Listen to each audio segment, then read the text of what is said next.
Central bank of India का privatisation या private होना कब होगा? देखिए, सबसे पहली बात नवंबर या दिसंबर के बीच में ही प्राइवेट होने के बात चल रही थी, जिसमें गवर्नमेंट को दिया गया था, यानी कि ये गवर्नमेंट बैंक है सेंट्रल बैंक ऑफ इंडिया, इसे प्राइवेट करने का ऑप्शंस दिया गया था। जिसमें सेंट्रल बैंक ऑफ इंडिया को प्राइवेट क्यों किया जाएगा? सबसे पहली बात कि देखिए, बैंकों को प्राइवेट करने का नियम या समय कब आता है? जब देखिए गवर्नमेंट को लगता है कि ये बैंक ज़्यादा कर्ज में चली गई है, इस कर्ज से मुक्ति या इस कर्ज को ख़त्म करने के लिए उन्हें बैंक को प्राइवेट करना पड़ता है। और अगर बैंक प्राइवेट होता है, उसमें जिनका अकाउंट है, यानी कि सेंट्रल बैंक ऑफ इंडिया में जितने भी नॉर्मल यूज़र की अकाउंट है, उनसे भी राय मशवरा ली जाती है, यानी कि एरिया वाइज। तो ऐसे में अगर नॉर्मल यूज़र से पूछा जाए कि सेंट्रल बैंक ऑफ इंडिया को प्राइवेट किया जाए, क्या आपके लिए सही रहेगा, तब नॉर्मल यूज़र जो है वो बोलते हैं यस। क्योंकि देखिए, सेंट्रल बैंक ऑफ इंडिया का प्राइवेटाइजेशन जो होना है वो एकदम सही है, लेकिन चार्ज भी लगेगा। क्योंकि डेबिट कार्ड के मुकाबले सेंट्रल बैंक बहुत ही बैड सर्विस देती है, ये आप ही भली बात ही जानते होंगे।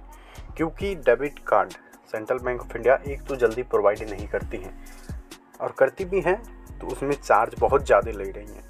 यानी कि सितंबर 2022 के बाद या नवंबर के बाद चार्ज में काफ़ी ज़्यादा बढ़ोतरी की गई है, जिसमें 18% GST डेबिट कार्ड में लिया जा रहा है। जिसमें डेबिट कार्ड का चार्ज अगर 300 है तो उसमें 354 रुपये। और बहुत ही कोई के अकाउंट से जो ऑनलाइन डेबिट कार्ड अप्लाई किए हैं मोबाइल बैंकिंग से, उनके अकाउंट से 1100 प्लस का बैलेंस भी काटा गया है किसी किसी के अकाउंट से।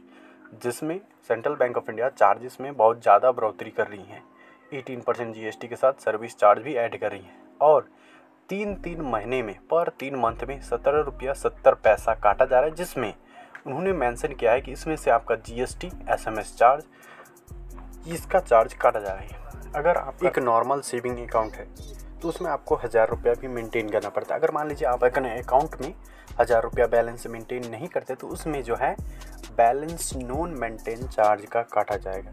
यानी कि आप एक मंथ में बैलेंस मेंटेन नहीं करते, उसका भी अब चार्ज काटा जाएगा सेंट्रल बैंक ऑफ इंडिया की तरफ से, जो नॉर्मली चार्ज है। देखिए, अगर आपका एक नॉर्मल अकाउंट है, सेविंग अकाउंट या जीरो बैलेंस अकाउंट है, तो उसमें कोई दिक्कत नहीं, उसमें SMS चार्ज और कुछ मेंटेन चार्ज काटे जाते हैं। उसमें भी अगर आपका जीरो बैलेंस अकाउंट है सेंट्रल बैंक ऑफ इंडिया में, तभी भी काटा जाएगा।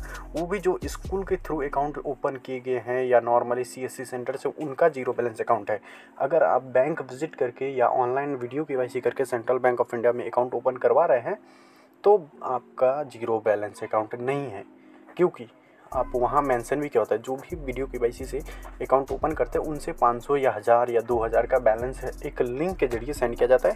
और नए अकाउंट का जो सिस्टम है वीडियो KYC का, उनमें उनका जो है 1 से 2 मंथ का समय लगता है KYC वेरीफाई कर पाना था मुंबई के हेड ब्रांच में, और सेंट्रल KYC के जरिए उनका KYC कंप्लीट किया जाता है। इसीलिए जो वीडियो KYC का प्रोसेस है सेंट्रल बैंक ऑफ इंडिया का, वो काफ़ी ज़्यादा समय लेती है।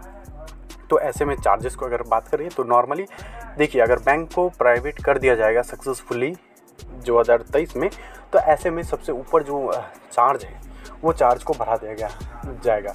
क्योंकि एक प्राइवेट सेक्टर जो चीज़ होते हैं, आप अगर बैंक को ही कंपेयर करें, एक government bank state bank of India और एक प्राइवेट बैंक HDFC या एक्सिस बैंक की ले लीजिए, तो नॉर्मल स्टेट बैंक में, गवर्नमेंट जो बैंक है, हाईएस्ट 3000 बैलेंस मेंटेन करना पड़ता है। और वहीं अगर एक प्राइवेट बैंक में अगर आप अकाउंट ओपन करते हो या बैलेंस मेंटेन करते हो, तो उसमें करीबन आपको 10,000 रुपये तक का मेंटेन बैलेंस रखना पड़ेगा। 10,000 से नीचे कम आया तो आपका 700 से 800 रुपये माइनस हो जाएगा एक मंथ में ही, वो हुआ बैलेंस माइनस का चार्ज। ऐसे ही अगर central bank of India private हो जाएगी तो इससे नॉर्मल यूजर्स को ही काफ़ी ज़्यादा परेशानी होगी। वैसे आप लोग की क्या राय है, आप लोग कमेंट में बता सकते हो। आई होप कि आपकी ये इन्फॉर्मेशन अच्छी लगी, वीडियो अच्छी लगी, like share subscribe. Thank you.